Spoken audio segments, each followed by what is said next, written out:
So ನಮಸ್ಕಾರ. So ಇವತ್ತು ನಾನು ನಿಮಗೆ ತೋರಿಸ್ತಾ ಇದ್ದೀನಿ ಹ್ಯಾಂಡ್ ಫೀಡಿಂಗ್ ಹೆಂಗೆ ಮಾಡೋದು ಕಾಕ್ಟೇಲ್ ಚಿಕ್ಸ್ಗೆ ಅಂತ.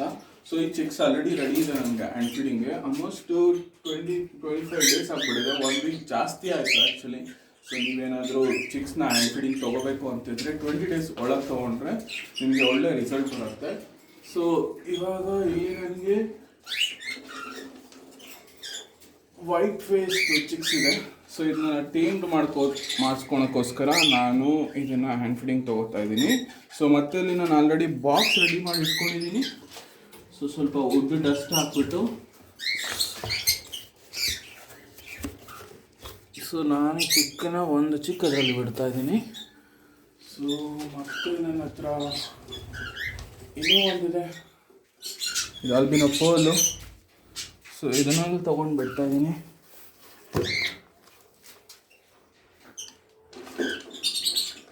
ಸೊ ಮತ್ತೆ ಇನ್ನೊಂದು ವೈಟ್ ಫೇಸ್ ಸಿಕ್ಕಿದೆ, ಇದು ಆಲ್ಮೋಸ್ಟ್ ದೊಡ್ಡದಾಗಿದೆ. ಬಟ್ ಆದರೂ ಟೇಮ್ ಮಾಡೋಣ, ಹ್ಯಾಂಡ್ ಫೀಡ್ ಮಾಡಿ ಟೇಮ್ಡ್ ಮಾಡೋಣ ಇದನ್ನು. ಸೊ ನಿಮಗೆ ಫ್ಯೂಚರ್ ವಿಡಿಯೋಸಲ್ಲಿ ನಾನು ತೋರಿಸ್ತೀನಿ ಸೊ ಹೆಂಗೆ ಟೇಮ್ ಮಾಡೋದು ಮತ್ತು ಹೆಂಗೆ ಹ್ಯಾಂಡ್ ಫೀಡ್ ಮಾಡೋದು ಈ ಚಿಕ್ಕಿಗೆ ಅಂತ. ಬಟ್ ಸ್ಟಿಲ್ ಈ ವಿಡಿಯೋದಲ್ಲೂ ನಾನು ಈ ಚಿಕ್ಸ್ಗಳಿಗೆ ನಾನು ಹ್ಯಾಂಡ್ ಟೇಮ್ ಮಾಡೋದು ಹೇಳ್ಕೊಡ್ತೀನಿ ಮತ್ತು ಫೀಡ್ ಮಾಡೋದು. ಸೊ ಮತ್ತು ಈ ಪೇರು 1 ವೀಕ್ ನಾನು ರೆಸ್ಟ್ ಕೊಡ್ತೀನಿ ಈ ಪೇರಿಗೆ. ಸೊ ಆಲ್ಬಿನೋ ಮತ್ತು ವೈಟ್ ಫೇಸ್ಗೆ. ಸೊ ಆಮೇಲೆ ಮತ್ತೆ ಬ್ರೀಡಿಂಗ್ ಬಾಕ್ಸ್ ಕೊಡೋಣ, ಮತ್ತೆ ಅದು ಬ್ರೀಡ್ ಮಾಡೋಕ್ಕೆ ಸ್ಟಾರ್ಟ್ ಮಾಡುತ್ತೆ ಇನ್ನೊಂದು 15 ಡೇಸಲ್ಲಿ ಮತ್ತೆ. ಸೊ ಈ ಬಾಕ್ಸ್ ಇಲ್ಲಿಂದ ರಿಮೂವ್ ಮಾಡ್ತಾ ಇದ್ದೀನಿ ನಾನು ಇವಾಗ ಬ್ರೀಡಿಂಗ್ ಬಾಕ್ಸು. ಸೊ ಈ ಬಾಕ್ಸ್ ಆಮೇಲೆ ಕ್ಲೀನ್ ಮಾಡಬೇಕು. ಇಟ್ಬಿಡೋಣ. ಓಕೆ, ಸೊ ಇದು ನಾನು ಮನೆ ಒಳಗೆ ತೊಗೊಂಡೋಗ್ತಾ ಇದ್ದೀನಿ. ಸೊ ತೊಗೊಂಡೋಗಿ ಹ್ಯಾಂಡ್ ಫೀಡ್ ಮಾಡೋದು ನಿಮಗೆ ತೋರಿಸ್ತೀನಿ. ಸೊ ಇವತ್ತು ನಾನು ನಿಮಗೆ ತೋರಿಸ್ಕೊಡ್ತಾ ಇದ್ದೀನಿ ಹ್ಯಾಂಡ್ ಫೀಡಿಂಗ್ ಹೆಂಗೆ ಮಾಡ್ಬೋದು ಕಾಕ್ಟೇಲ್ ಚಿಕ್ಸ್ಗೆ ಅಂತ. ಸೊ ಈ ಕಾಕ್ಟೇಲ್ ಚಿಕ್ಸ್ಗೆ ನಾನು ಆಲ್ರೆಡಿ 4 ಡೇಸಿಂದ ಹ್ಯಾಂಡ್ ಫೀಡ್ ಮಾಡ್ತಾ ಇದ್ದೀನಿ. ಆಲ್ರೆಡಿ ಟ್ರೈನ್ಡ್ ಆಗಿದ್ದಾವೆ ಫೀಡ್ ಮಾಡೋದಕ್ಕೆ. ಸೊ ಇವಾಗ ನಮಗೆ ನೀವು ಯಾವುದೇ ಪೆಟ್ ಶಾಪಲ್ಲಿ ಹೋಗ್ಬಿಟ್ಟು ಹ್ಯಾಂಡ್ ಫೀಡಿಂಗ್ ಫಾರ್ಮುಲಾ ಕೇಳಿದ್ರೆ, ಎಸ್ಪೆಷಲಿ ನೀವು ಯಾವ ಬರ್ಡ್ಸ್ಗೆ ಮಾಡಬೇಕು ಅಂದ್ಕೊಂಡಿರ್ತೀರೋ ಸೊ ಆ ಬರ್ಡ್ಸ್ದು ಹ್ಯಾಂಡ್ ಫೀಡಿಂಗ್ ಫಾರ್ಮುಲಾ ಕೇಳಿ. ಸೊ ತೊಗೊಂಡು ಬಂದು ಮತ್ತೆ ಆ ಫಾರ್ಮುಲಾನ ನೀವು ಕಲಿಸ್ಕೋಬೇಕು. ಸೊ ಹೆಂಗೆ ಕಲಿಸ್ಕೊತೀರಾ ಅಂದರೆ ಸ್ವಲ್ಪ ತುಂಬ ಗಟ್ಟಿನೂ ಇರಬಾರ್ದು, ತುಂಬ ನೀರು ಇರಬಾರ್ದು. ಸೊ ಈಗ ಹಾಕ್ಕೊಂಡು ಸೊ ಫುಲ್ ನೀಟಾಗಿ ಕಲಿಸ್ಕೊಳ್ಳಿ.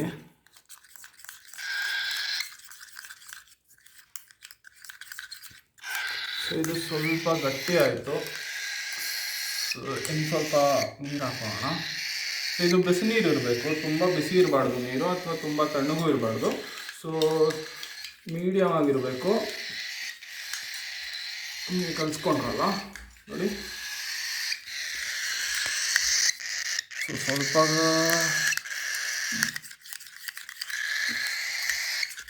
ಇನ್ನೂ ಸ್ವಲ್ಪ ನೀರು ಹಾಕೋಣ.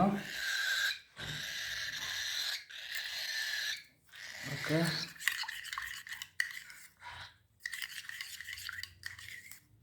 ಓಕೆ. ಸೊ ಚೆನ್ನಾಗಿ ಬಂದಿದೆ. ಸ್ಟಾರ್ಟ್ ಮಾಡೋಣ. ಈಗ ಆಲ್ರೆಡಿ ಕಾಯ್ತಾ ಇದ್ದಾವೆ ಫೀಡ್ಗೋಸ್ಕರ. ಇದರಲ್ಲಿ ನಾನು ಫೀಡಿಂಗ್ ನಿಮಗೆ ಎರಡು ಥರ ಹೇಳ್ಕೊಡ್ತೀನಿ. ಒಂದು ನೀವು ಸಿರಂಜಲ್ಲಿ ಮಾಡ್ಬೋದು, ಸೊ ಇಲ್ಲಾಂದರೆ ಸ್ಪೂನಲ್ಲಿ ಮಾಡ್ಬೋದು. ಫಸ್ಟ್ ಟೈಮ್ ಮಾಡಬೇಕಾದ್ರೆ ಫಸ್ಟು 1 ದಿನ ಮತ್ತು 2 ದಿನ ನಿಮಗೆ ತುಂಬ ಕಷ್ಟ ಆಗುತ್ತೆ, ಫೀಡ್ ಕೇಳ್ತಾ ಇರಲ್ಲ. ಸೊ ಆವಾಗ ನೀವು ಸ್ವಲ್ಪ ಫೋರ್ಸ್ಫುಲಿಯಾಗಿ ತಿನ್ನಿಸ್ಬೇಕು 2 ದಿನ. ಅದಾದಮೇಲೆ ಆಗ ಆಟೋಮೆಟಿಕ್ಕಾಗಿ ಕೇಳೋಕ್ಕೆ ಸ್ಟಾರ್ಟ್ ಮಾಡ್ತವೆ. ನೀವು ಜಸ್ಟ್ ಫೀಡ್ ಮಾಡ್ತಾ ಹೋದರೆ ಸಾಕು. ಮತ್ತು ಈ ಸಿರಂಜ್ ಬಂದು ನಿಮಗೆ ನಾರ್ಮಲ್ ಸಿರಂಜ್ ಅಂಗಡಿಯಲ್ಲಿ. ಸೊ ನನಗೆ ಕಂಫರ್ಟಬಲ್ಲು 20 ml ಸಿರಂಜ್ ಕಂಫರ್ಟಬಲ್ ಇದೆ. ಸೊ ನಾನು 20 ml ತೊಗೊಂಡಿದ್ದೀನಿ. ಸೊ ಅದಕ್ಕೆ ಇಲ್ಲಿ ಒಂದು ಟ್ಯೂಬ್ ಫಿಕ್ಸ್ ಮಾಡಿದ್ದೀನಿ. ಈ ಟ್ಯೂಬ್ನ ನೀವು ಯಾವುದಾದ್ರೂ ಪಂಚರ್ ಶಾಪಲ್ಲಿ ಹೋಗಿ ಟ್ಯೂಬ್ ಕೊಡಿ ಅಂದರೆ ಕೊಡ್ತಾರೆ. ಸೊ ಅದನ್ನು ಆಲ್ಮೋಸ್ಟ್ 1 ಇಂಚ್ ಅಷ್ಟು ಹಾಕ್ಕೊಂಡ್ರೆ ಸೊ ಸಿರಂಜ್ ನಿಮ್ಮದು ರೆಡಿ ಆಗುತ್ತೆ. ಇವಾಗ ನಮ್ಮದು ಫೀಡ್ ಕೂಡ ರೆಡಿ ಇದೆ. ಸೊ ಫೀಡ್ ಹೆಂಗೆ ಮಾಡೋದು ಅಂತ ತೋರಿಸ್ಕೊಡ್ತೀನಿ. ಏನಿಲ್ಲ, ಸೊ ಫಸ್ಟ್ ಇವಾಗ ಸ್ಪೂನಲ್ಲೇ ನಾನು ತಿನ್ಸೋದು ಹೇಳ್ಕೊಡ್ತಾ ಇದ್ದೀನಿ. ಕೇಳ್ತಾ ಇದ್ದಾರೆ ಆಲ್ರೆಡಿ, ಸಿಂಪಲು ನೋಡಿ. ಓಕೆ, ಓ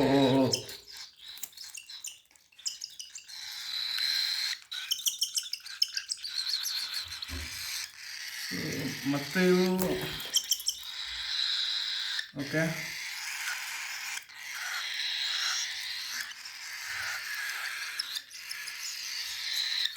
ಸೊ ಹೀಗೆ ಫೀಡ್ ಮಾಡ್ತಾ ಹೋಗಿ.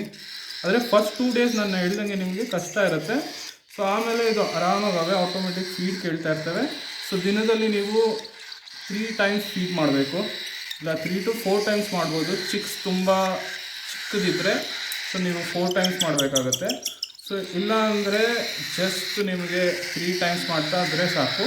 ಆಮೇಲೆ ಮತ್ತೆ ಇದು ಆಲ್ಮೋಸ್ಟ್ ಸೆಲ್ಫ್ ಫೀಡಿಂಗ್ ಸ್ಟಾರ್ಟ್ ಆಗ್ತಾಯಿದೆ. ಸೊ ನೀವೇನು ಮಾಡ್ಬೋದು ಅಂದರೆ, ಸೆಲ್ಫ್ ಫೀಡಿಂಗ್ ಸ್ಟಾರ್ಟ್ ಆಗ್ತಾಯಿದೆ ಅಂದರೆ ಸ್ವಲ್ಪ ಸ್ವಲ್ಪ ಫೀಡು ಕಡಿಮೆ ಮಾಡ್ತಾ ಬರಬೇಕು. ಸೊ ಇವಾಗ ನಾನು ಇವಕ್ಕೆ 12 ml ಕೊಡ್ತಾಯಿದ್ದೀನಿ 1 ಟೈಮ್ಗೆ. ಸೊ ನೆಕ್ಸ್ಟ್ ನಾನು 8 mlಗೆ ಬರ್ತೀನಿ. ಸೊ ಆಮೇಲೆ 2 ಟೈಮ್ಸ್ ದಿನದಲ್ಲಿ 2 ಟೈಮ್ಸ್ ಮಾಡ್ತೀನಿ, ಆಮೇಲೆ 1 ಟೈಮ್ ಮಾಡ್ತೀನಿ. ಸೊ ಆಮೇಲೆ ಆಲ್ಟರ್ನೇಟಿವ್ ಡೇಸ್ ಮಾಡ್ತೀನಿ. ಸೊ ಇವಾಗ ನೋಡಿ ಫೀಡ್ ತೊಗೋತಾ ಇದ್ದೀನಿ ನಾನು ಹಿಂಗೆ. ಓಕೆ, ಸೊ ಇದು ತೊಗೊಂಡು ಸೊ ನಾವಿಲ್ಲಿ ನೋಡ್ಕೋಬೇಕು ಇಲ್ಲಿ ಏರ್ ಇರಬಾರ್ದು ಅಂತ. ಸೊ ಏರ್ ಇನ್ ಕೇಸ್ ಏನಾದರೂ ಏರ್ ಇದ್ದರೆ ಸೊ ಏರ್ ಔಟ್ ಮಾಡ್ಕೊಳ್ಳಿ. ಸೊ ಮಾಡಿ ಈಗ ಸಿಂಪಲ್ಲು. ಓಕೆ, ಇದು ಕೇಳ್ತಾ ಇದೆ ಆಲ್ರೆಡಿ. ಓಕೆ ನೋಡಿ, ಓಕೆ ಅಷ್ಟೇ. ಓಕೆ, ನೆಕ್ಸ್ಟು ಸ್ವಲ್ಪ ತೆಗೆಸ್ಕೊತೀನಿ. ಚೂರು ಗಟ್ಟಿ ಆಯಿತು, ಸ್ವಲ್ಪ ವಾಟರ್ ಆ್ಯಡ್ ಮಾಡ್ತಾಯಿದ್ದೀನಿ.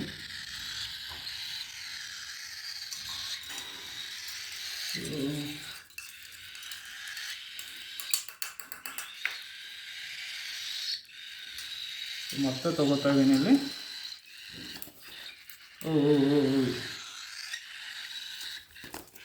ಓಕೆ, ಮತ್ತೆ ಏರ್ ಬಂದಿದೆ ನೋಡಿ ಇಲ್ಲಿ. ಸೊ ಇದನ್ನು ಏರ್ ಔಟ್ ಮಾಡಬೇಕು. ಸೊ ಹೆಂಗೆ ಮಾಡೋದಂದರೆ ಇಟ್ಕೊಂಡು ಏರ್ ಔಟ್ ಮಾಡ್ಕೊಳ್ಳಿ. ಬೇಕಾ, ಇದು ಆಲ್ರೆಡಿ ಸೆಲ್ಫ್ ಫೀಡ್ ಸ್ಟಾರ್ಟ್ ಆಗಿದೆ. ಸೊ ಅದಕ್ಕೆ ನಾನು ಇಲ್ಲಿ ಕಾಳುಗಳು ಕೊಟ್ಟಿದ್ದೀನಿ. ಸ್ಪೌಟ್ಸ್ ಇದೆ ಅದರಲ್ಲಿ ತಿನ್ನಲಿ ಅಂತ.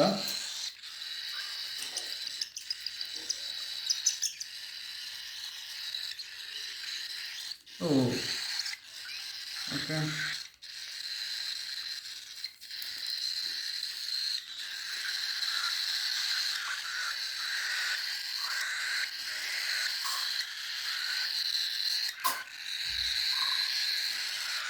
ಓಕೆ ರೋಟ್ ಮಾಡೋಣ.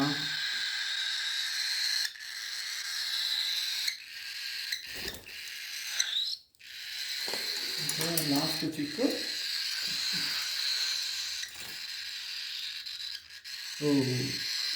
ನಿಧಾನಕ್ಕೆ ಪ್ರೆಸ್ ಮಾಡಬೇಕು, ಇಲ್ಲಾಂದರೆ ಹೊರಗೆ ಬರುತ್ತೆ. ಓಕೆ, ಸಾಕಂತ ಅದಕ್ಕೆ.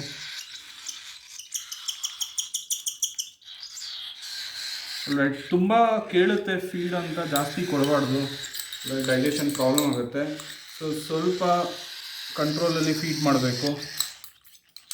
ಸೊ ಆವಾಗ ನಾವು ಹೆಲ್ತ್ ಕೂಡ ಮೇಂಟೈನ್ ಮಾಡ್ಬೋದು. ಸೊ ಮತ್ತು ನೀವು ಚೆಕ್ ಮಾಡ್ತಾ ಹೋಗಿ ಬರ್ಡ್ ಸೈಜ್ನ. ಸೊ ಬರ್ಡ್ ಸೈಜು ನಿಮಗೆ ಲೋ ಆಗಬಾರ್ದು, ಅದು ಸೊ ಲೈಟ್ ವೈಟ್ ಆಗ್ತಾ ಇರಬಾರ್ದು ಬರ್ಡ್ಸು. ಓಕೆ, ಸ್ವಲ್ಪ ನೀರು ಕೊಡೋಣ.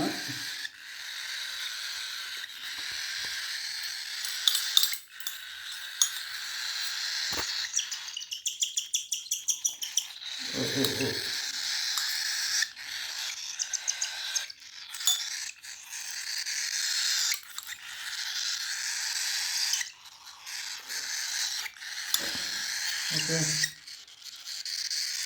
ರೈಟ್, ಇದಕ್ಕೆ ಬೇಡ ಅಂತ.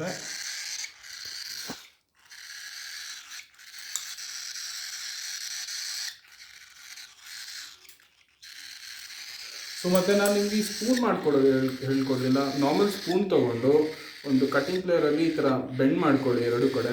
ಸೊ ನೀವು ಫೀಡ್ ಮಾಡೋಕ್ಕೆ ತುಂಬ ಈಸಿ ಆಗುತ್ತೆ, ಹಿಂಗೆ ಹೋಗುತ್ತೆ ಫೀಡು ಒಳಗೆ. ಸೊ ಇವತ್ತಿಂದು ವಿಡಿಯೋ ಇಷ್ಟು, ಹೇಗೆ ಫೀಡ್ ಮಾಡ್ಬೋದು ಅಂತ. ನಿಮ್ಗೆ ಏನಾದರೂ ಕ್ವಶನ್ಸು ಕಮೆಂಟ್ಸ್ ಇದ್ದರೆ ದಯವಿಟ್ಟು ಇನ್ಫಾರ್ಮ್ ಮಾಡಿ. ಸೊ ನಾವು ನೆಕ್ಸ್ಟ್ ವಿಡಿಯೋದಲ್ಲಿ ನಿಮಗೆ ಅದನ್ನು ಕ್ಲಾರಿಫೈ ಮಾಡ್ತೀವಿ. ನೆಕ್ಸ್ಟ್ ವಿಡಿಯೋದಲ್ಲಿ ನಾನು ನಿಮಗೆ ಶೇರ್ ಮಾಡ್ತಾ ಇದ್ದೀನಿ ನನ್ನ ಹತ್ರ ಯಾವುದು ಬರ್ಡ್ಸ್ ಇದೆ ಮತ್ತು ಅದು ಎಷ್ಟು ಪ್ರೈಸ್ ಆಗುತ್ತೆ, ಮತ್ತು ನೀವು ಮನೇಲಿ ಅದನ್ನು ಹೇಗೆ ಈಸಿಯಾಗಿ ಮೇಂಟೈನ್ ಮಾಡ್ಬೋದು ಅಂತ ನಾನು ನಿಮಗೆ ಹೇಳ್ಕೊಡ್ತಾ ಇದ್ದೀನಿ.